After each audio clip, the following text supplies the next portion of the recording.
I have another question which is more general, I guess. So I'm pretty sure you spend more time thinking about the MCP protocol and the ramifications of any change than 99% of agent builders. What would you like to see adopted by the spec, or like in terms of auth and in general? Sure. I mentioned like the spec is young, so there's lots of capabilities that I think will be useful. I mentioned for like payments or things like that. And auth can leverage those capabilities if they're there, or we can leverage those capabilities for auth purposes or security purposes if they're there too. So things like that I would love to see. Selfishly, the PR that Nate and myself have worked on, I think I would love to see that get merged and iterate with the community on it. Would also love to see, as I mentioned before, Aaron Parecki's push on the enterprise flow get adopted into the spec. There's also, so that will be really helpful for that first component of client to server authentication. There's also another piece that's sort of outside the MCP spec that if we can get that stuff that Aaron's proposing, which is, for those curious, it's called the Identity Assertion Grant. It's currently a draft RFC with the IETF. And if we can get that adopted for these third-party providers like GitHub, Google, etc., then our tool auth, that downstream auth, becomes really nice from a security perspective and a user experience perspective. In the enterprise specifically, it becomes much more secure, much more simple from a user experience perspective, and it becomes better for a developer experience as well. It is something that everybody needs to implement, but so it's work. So we're hoping it gets there. I'm hoping it gets there. But like I said, the pieces that we're trying to get in now, the user interaction bit, that will, I think, give us a really solid foundation to kind of go from and meet the industry where it is right now.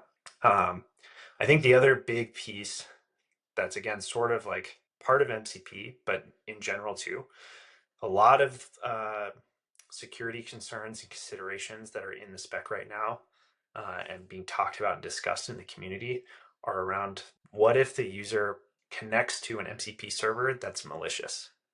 Or what if the client that connects to an MCP server, the MCP server is good, but the client that connects to it is malicious? And like, how do we handle that? And there's sort of right now like it's kind of like going to a website on your browser that's going to download malware, or it's sort of like downloading malware onto your computer. And it's sort of like, if you connect to that server right now, there's like not a whole lot that like guarantees trust or security. You can say like, oh, we'll put like HTTPS, we'll put TLS, we'll do mutual TLS, we'll do like all these cryptographic things.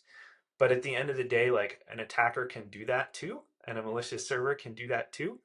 And so unless you have this sort of trusted boundary or trusted registry, is kind of where the industry term has evolved to, we're not really going to make it all that far. And like within an enterprise, you can say only the clients can only connect to MCP servers that are within my network or things like that. But we're in 2025. We live in a world of zero trust. Network boundaries only go so far.